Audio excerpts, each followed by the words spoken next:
करते हैं, बढ़िया से खर्च करते हैं। स्वयं ये दास भाइयों के द्वारा ही पाला गया है, तो ऐसा नहीं कि सब भाई एक तरह के होते हैं, लेकिन फिर भी संसार के अधिकतर लोभी भाई ऐसे ही हैं। जो अभी एक संग रह रहे थे, क्या तो अब दोनों में लड़ाई चल रही है, लाठी चल रहा। अरे अभी क्यों? का धन के लिए, संपत्ति के लिए। नहीं संपत्ति छोड़ के चले जाना है। ये 4 दिन की चांदनी फिर अंधेरी रात है। ये संपत्ति चाहे आपको लाखों बीघा जमीन हो, चाहे करोड़ों की संपत्ति हो, सब पड़ी रह जाएगी और आप चले जाएंगे।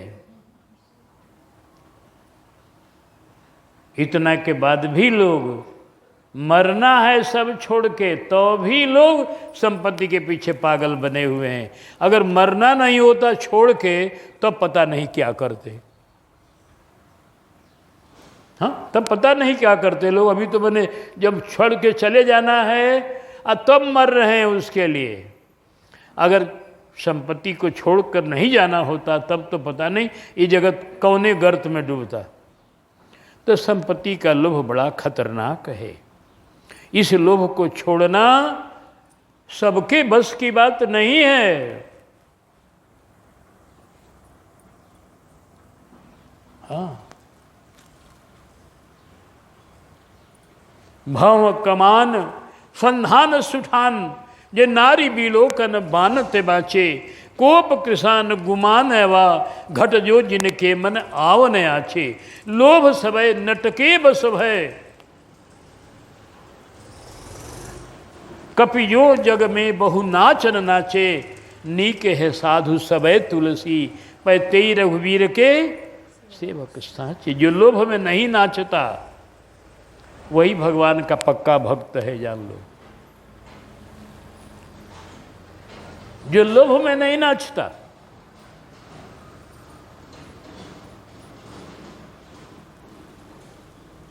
एक वृंदावनी कथा है बड़ी सुंदर। एक महात्मा के पास एक आदमी चेला बनने आया, तो वो अपना खूब धन लेकर आया। बड़ा धनी आदमी था, खूब दान देने के लिए गुरु जी को खूब बढ़िया बढ़िया कपड़ा, बढ़िया बढ़िया एकदम हीरा मोती रत्न, मैंने लाखों की संपत्ति लाया दक्षिणा देने के लिए। कहा कितना दक्षिणा देंगे? जिस महात्मा का चाहेंगे उस महात्मा का चेला बनेंगे। एक महात्मा उसमें त्यागी संत थे, अब नाम तो मुझे नहीं याद आ रहा है, नाम भूल जाते हैं। कितने लोगों का नाम क्या करें, कभी कभी भूल जाते हैं, भूलने का स्वभाव है। बड़े अच्छे महात्मा थे, उनके पास गया चेला होने के लिए। महात्मा जी बैठाए, बोला कि महाराज जी हम आपका शिष्य बनेंगे। काहे के लिए बनोगे? शिष्य क्यों बनोगे?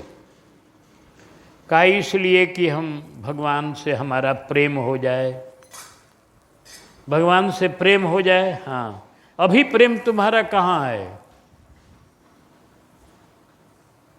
उसने कहा कहीं नहीं है। कहीं नहीं है? कहा नहीं। अरे कैसा तुम बात कह रहा है? तुम्हारा प्रेम कहीं नहीं है? बेटा बेटी नाती पोता साथी मित्र धन घर द्वार, कहीं प्रेम तुम्हारा नहीं है? कहा नहीं, कुछ नहीं, कहीं नहीं। हो जाना कि बाबा बड़े खुश हो जाएंगे बैराग का बात कहेंगे तो। बाबा ने कहा जब तुम्हारे हृदय में प्रेम नहीं है तो हम प्रेम कहाँ से तुमको देंगे?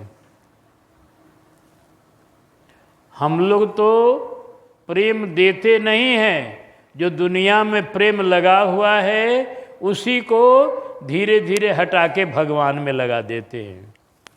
प्रेम तो भगवत प्रदत्त वस्तु है, भगवान ने दिया है पहले से ही, खाली वह प्रेम इधर उधर लगे रहता है, कहीं धन में, कहीं मित्र में, कहीं घर में, कहीं द्वार में। ये प्रेम बराबर बटे रहता है जगह जगह। उसी को बटोर करके सबके ममता ताग बटोरी, मम पद मन ही बांध बर डोरी। भगवान भी यही कहते हैं। कि उसको बटोर कर मेरे चरण में लगा दो, बस काम हो जाएगा। खाली तो जीव को बटोरना है, मन को, कहीं से मांगना नहीं है। प्रेम, प्रेम जो बिखर गया है चारों तरफ, उसको धीरे धीरे मन को समझाना है कि जहाँ तू प्रेम कर रहा है वहाँ धोखा मिलेगा। वो क्षणभंगुर वस्तु से प्रेम कर रहा है, वो वस्तु मिटेगी, तुम रोओगे, फिर मिलेगी नहीं। इसलिए उससे प्रेम तोड़ लो, प्रेम तोड़ लो, खाली बस उसके संग रहो, लेकिन उससे प्रेम मत करो। प्रेम करो ठाकुर से, सबसे प्रेम तोड़ लो और ठाकुर में जोड़ो। नाता एक राम जी से और तोड़ दे, आशा एक राम जी की, दूजी आशा छोड़ दे। बस ये महात्मा ने कहा, हम लोग नया नया प्रेम कहाँ से देंगे? वो प्रेम देने की शक्ति सामर्थ्य किसी में नहीं है, वो ईश्वर में है। और तुमको नहीं दिया है प्रेम, तुम ऐसे रूखे हृदय के हो, तो तुम्हारे जैसे लोगों को हम भक्त कहाँ से बनाएंगे? जाओ। सोचने लगा कि इतना हम धन लाए हैं देने के लिए चेला बन करके, और ये हमको नकार रहे हैं। कहा कि नहीं, तुम मेरा शिष्य बनने लायक नहीं है। मैं क्या करूँगा शिष्य बनाकर? तुम्हारे जैसे निष्करुण हृदय को मैं रसमय नहीं बना सकता। हमारे कहने का मतलब कि इस महात्मा धन के प्रेमी नहीं होते। साधु भूखा भाव का, धन का भूखा ना है। कबीर जी, अजो धन का भूखा फिरे सो तो साधु ना ही। कबीर जी लटपट नहीं बतियाते हैं। कबीर बाबा कहते हैं कि जो धन का भूखल रहे वो साधु नहीं है। हाँ, जो धन का भूखा पिरे सो तो साधु ना है। जो धन का भूखा है, अक्रोधी है और कामी है, ये तीन दोष हैं, तो साधुत्व में उसकी कमी है। इन तीन दोषों से रहित आदमी भगवान के स्वरूप हो जाता है। नारी नयन सर जाहि न लागा, घोर क्रोध तम निसिजो जागा, लोभ फांस जहि गर्न बंधाया, सो नर तुम समान रघुराया। तो आज केवट लोभ नहीं कर रहा है धन संपत्ति का। इसे कितना धन मिल रहा है कल्पना करो। आज किशोरी जी के हाथ की अंगूठी का कीमत कितना होगा, इसे अंदाज नहीं लगाया जा सकता है, कई लाख होगा। लेकिन इस संपत्ति को याद रखा नहीं। किशोरी जी देने को अब तैयार हुई। जब किशोरी जी आई तो माँ के चरणों में गिर पड़ा वो। कहा, माँ मुझे इतना नालायक बेटा समझती हो?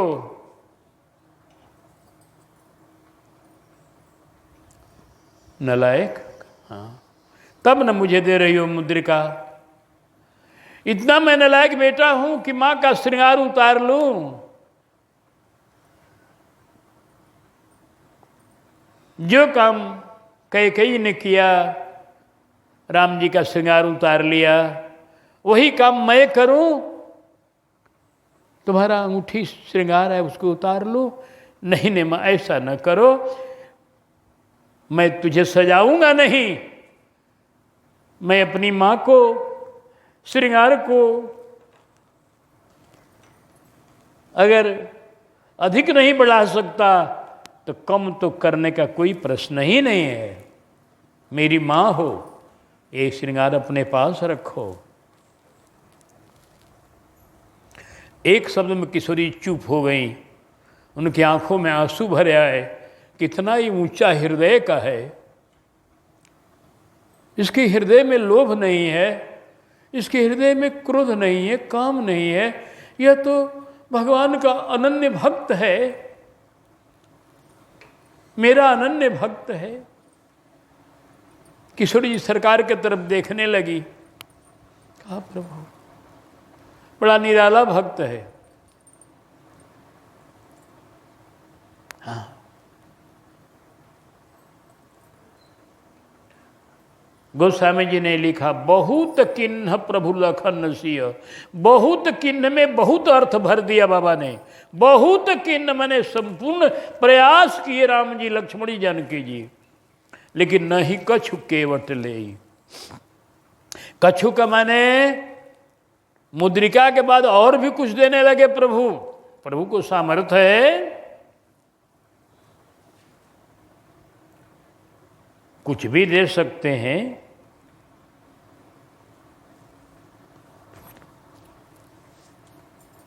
लेकिन नहीं कछु केवट ले, केवट ने कुछ भी स्वीकार नहीं किया।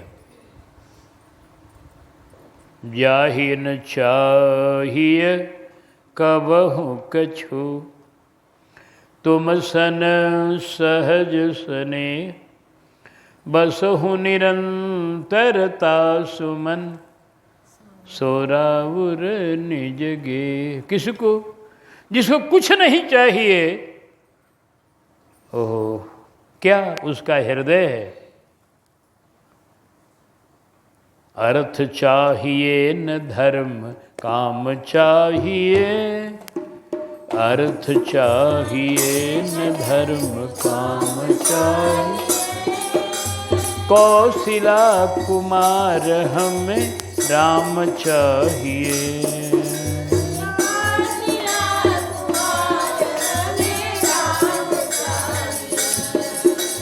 लोक लोचना भी राम, राम हमें चाहिए।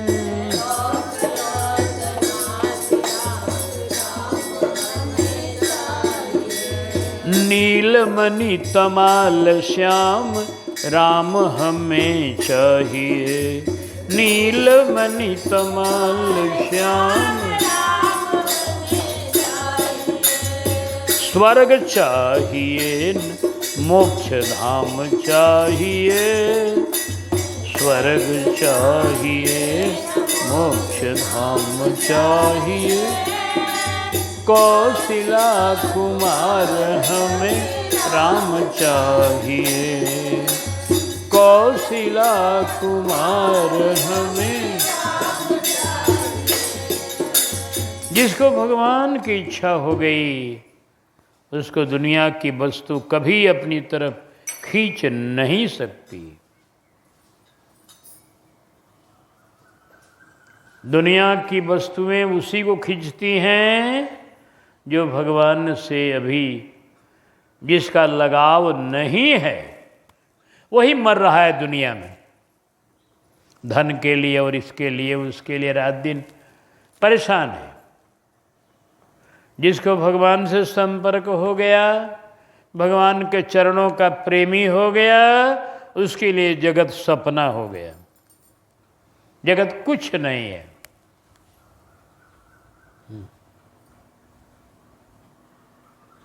जो है भगवान है। भरत भैया ने त्रिवेणी के संगम पर मांगा, भीख मांगा, प्रयागराज जी से भीख मांगा। मांगा वो भीख, आज आपसे भिक्षा मांग रहा हूं, जबकि राजकुमार का धर्म भिक्षा मांगना नहीं है। आप भी एक राजा हैं और मैं भी एक राजा हूं। आप तीर्थों के राजा हैं और मैं भी राजकुमार हूं। राजा तो मेरे रामे जी हैं। अपने को भरत जी राजा नहीं मानते, राजकुमार हैं। एक सेवक हूं राज्य का, क्षत्रिय हूं। क्षत्रिय का धर्म मांगना नहीं है, लेकिन आज मांग रहा हूं। मांगू भीख त्याग निज धर्मु, आरत काह न करई कुकर्मु। क्या मांग रहे हो भरत जी? मांगो। आज क्या मांग रहे हैं आप तो उस डिपार्ट के हैं, जाहि न चाहिए कबहू कछु, और आप भी मांग रहे हैं तो मांगिए। क्या मांगते हैं? कहा कि मुझे अर्थ नहीं, अर्थ न धर्म न काम रुचि। अर्थ माने होता है धन, अर्थ का अर्थ है धन। मुझे धन नहीं चाहिए,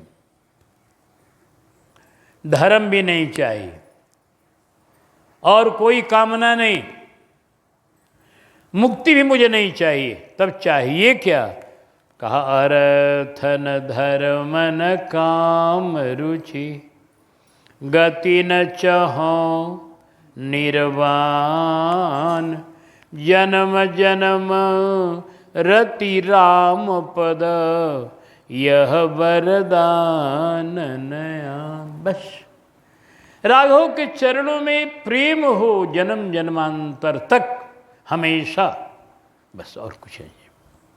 भगवत प्रेम एक ऐसी वस्तु है, इतना बड़ा ये धन है कि इस भगवत प्रेम रूपी धन की प्राप्ति जिसे हो गई है, जो चाहता है, उस अन्य धन की कोई लालसा होती ही नहीं, कभी कभी नहीं होती।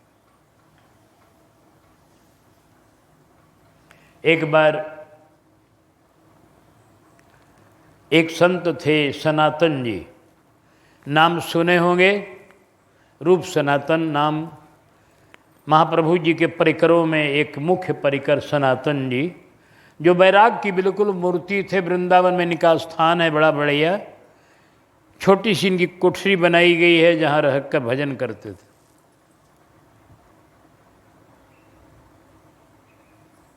सनातन जी बिल्कुल बैरागी थे, एक लंगोटी पहन के रहते थे,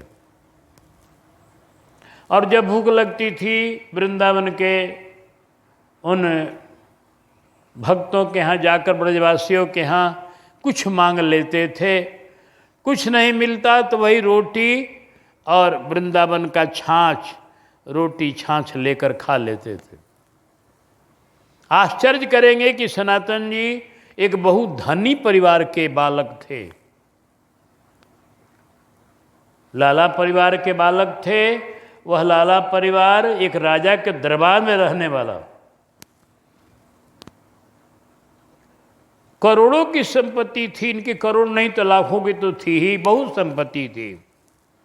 है गए भवन भंडार विभो, भू भुजे अनुहारी, भक्तमालका ने लिखा है। भूभुज माने होता है पृथ्वी के मालिक, माने राजा, राजा की तरह इनके पास संपत्ति थी। अब उसको छोड़कर ये साधु बन गए हैं, वृंदावन में टुकड़ा मांगकर खा रहे हैं। तब न भगवान ऐसे लोगों के पीछे चल रहे हैं महाराज। तब इन त्यागियों के लिए भगवान भी अपना ऐश्वर्य का त्याग कर देते हैं और संग संग डोलते हैं, ऐसे नहीं डोलते।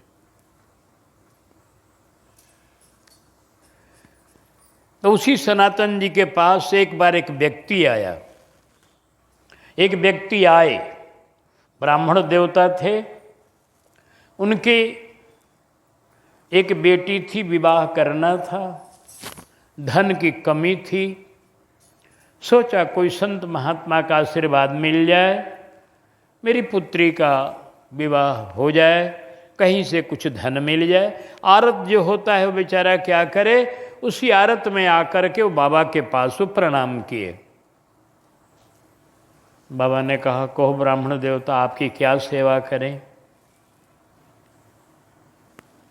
कहा, आपका आशीर्वाद मिल जाए। मैं एक गरीब ब्राह्मण हूँ, मेरे पास कुछ नहीं है, अब मेरी पुत्री सयानी हो चुकी है, हाथ में कुछ भी नहीं है धन संपत्ति, तो मैं बड़ी आरत बस आपके यहाँ आया हूँ, आपका आशीर्वाद हो जाए कि मेरी पुत्री का संबंध हो जाए कहीं, और कुछ संपत्ति कहीं से कुछ मिल जाए कि मैं अपनी पुत्री का कन्यादान कर सकूं। अब एक लंगोटी लगा कर बैठे,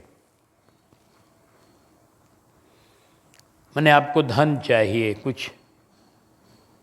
हाँ, बोले चलिए मेरे संग चलिए। ले गए, सनातन जी ले गए अपने संग। एक ऊंचा टीला था इसे, उसको कहा देखिए ये ऊंचे टीले को थोड़ा गढ़ा कीजिए, इसमें आपको एक पत्थर मिलेगा, और वो पत्थर नहीं है, वो मणि है, उसका नाम पारस मणि है, उससे लोहा स्पर्श कराइएगा सोना हो जाएगा।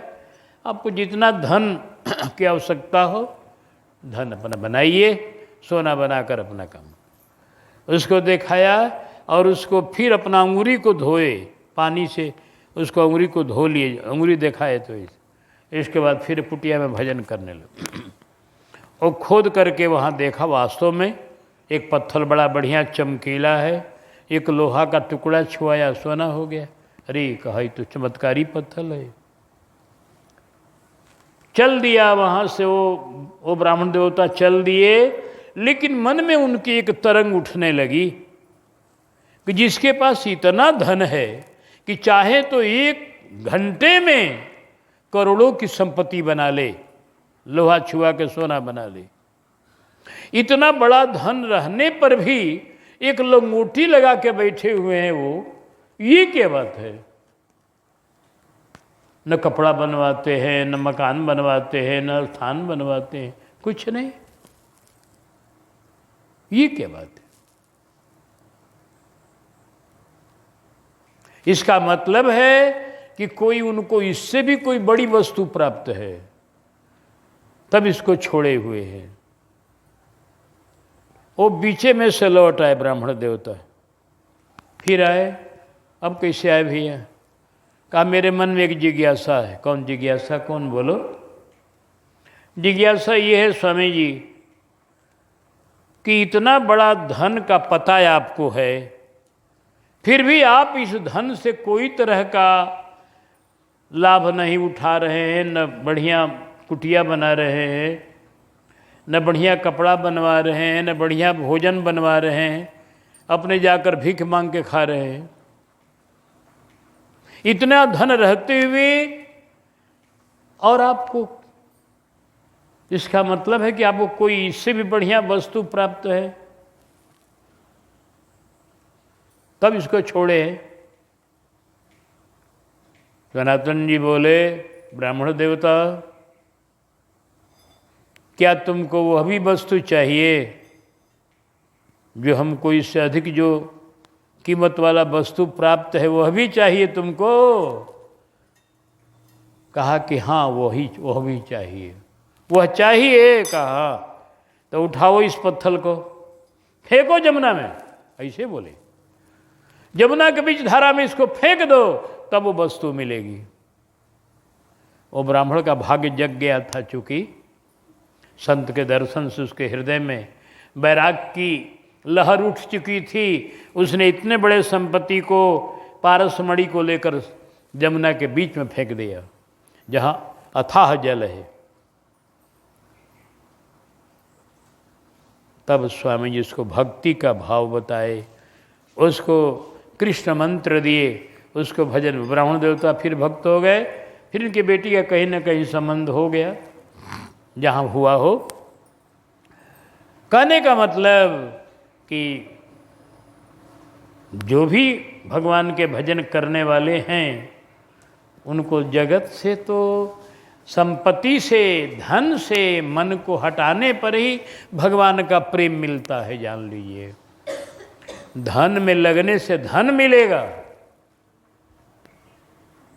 भगवान देने के लिए सब तैयार हैं। भगवान तो मुद्रिका दे ही रहे थे केवट को।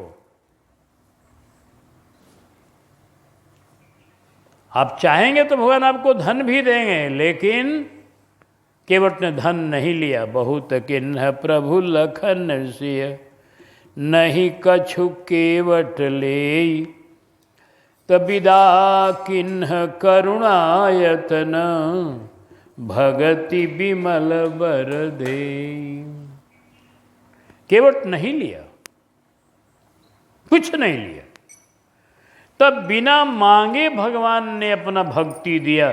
यही एक प्रसंग आपको यह भी मिलेगा कि भक्ति मांगा नहीं भगवान से। शंकर जी तो मांग रहे हैं, बार बार बर मांगो, हर्ष देहु श्री रंग, पद सुरजन पायनी, भगति सदा सतसंग। हनुमान जी मांग रहे हैं, नाथ भगत यति सुखदायिनी देहु कृपा करिय न पाए। वशिष्ठ जी मांग रहे हैं, नाथ एक बर मांगो ना राम कृपा कर देव, जन्म जन्म प्रभु पद कमल कबहु घटे जनने। अत्रि जी मांग रहे हैं, विनती कर मुनि नाई सिरु, कह कर जोरी बहोरी, चरण सरोरुह नाथ जन कबहु तजे। अगस्त जी मांग रहे हैं, अविरल भगत बिरति सत्संगा, चरण सरोरुह प्रीति अभंगा, यह बर मांगो कृपा निकेता, बसम हृदय श्री अंश।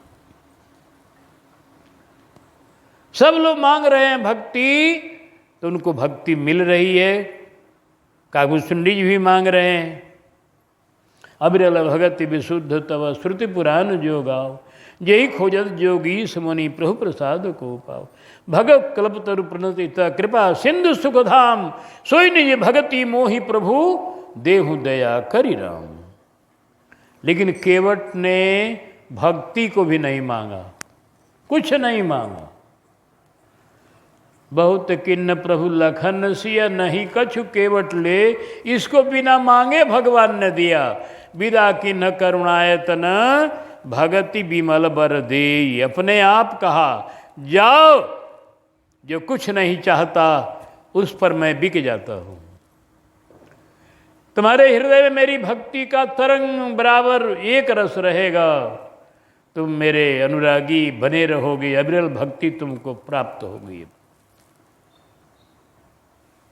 जो कुछ नहीं चाहता है उसको भगवान बिना किसी प्रयास के उसके हो जाते हैं। हाँ, चाह गई चिंता मिटी, मनवा बेपरवाह, जाको कुछ नहीं चाहिए सोई साहन सा। चाह जर से लगी जी जरा हो गया, जर मने धन, धन से जिसका मन लगेगा वो जरा हो जाएगा, जर्जर हो जाएगा। चाह जर से लगी जी जरा हो गया, और चाह हरि से लगी तो जी हरा हो गया। हरि से चाह लग जाएगी, वो उसका जीवन हरा भरा हो जाएगा। केवट की चाह हरि से लग गई है, जर से नहीं। भगवान ने कहा, जाओ मेरे मस्त रहो, मेरे भजन में मस्त रहो। बिना मांगे भगवान की भक्ति का बर मिला, यह केवट का सौभाग्य है। केवट के यहाँ इतनी कृपा हुई है ठाकुर जी की कि उसका कोई वर्णन क्या करे। गुरुदेव अंत में कहते हैं इस प्रसंग के कि केवट के ऊपर से बात देखने में उटपटांग लगती है कभी कभी, लेकिन भीतर में उसके इतना भाव भरा हुआ है। ऊपर से तो लागे केवट के वचन में ढिठाई, लेकिन भाव के आगे लागे फीका अमृत की मधुरताई। हाँ,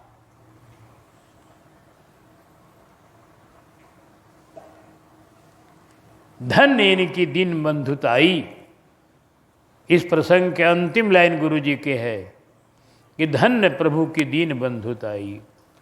दीन बंधुता इनकी बलिहार है। ऐसे दीनहीन केवट पर कृपा करके अपने भक्ति का वरदान दे दिया।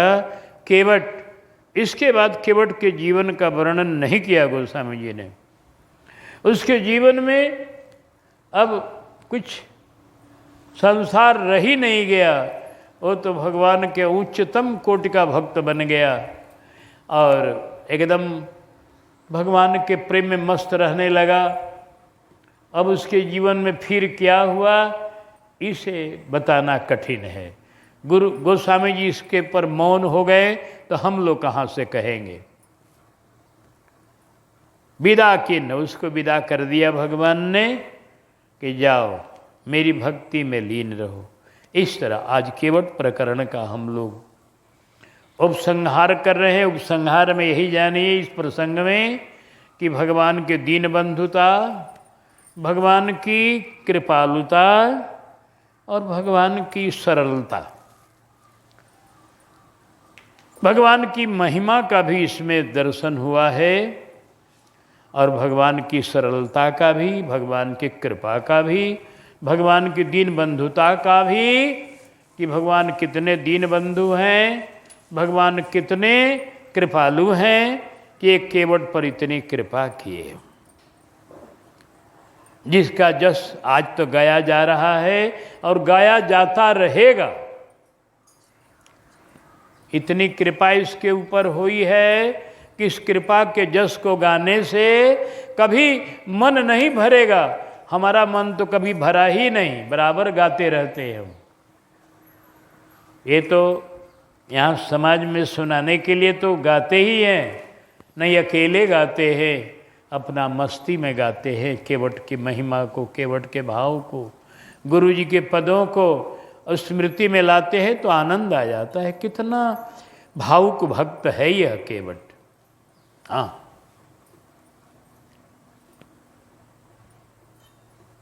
तो ये प्रसंग केवट के बाद हम लोग अब कल से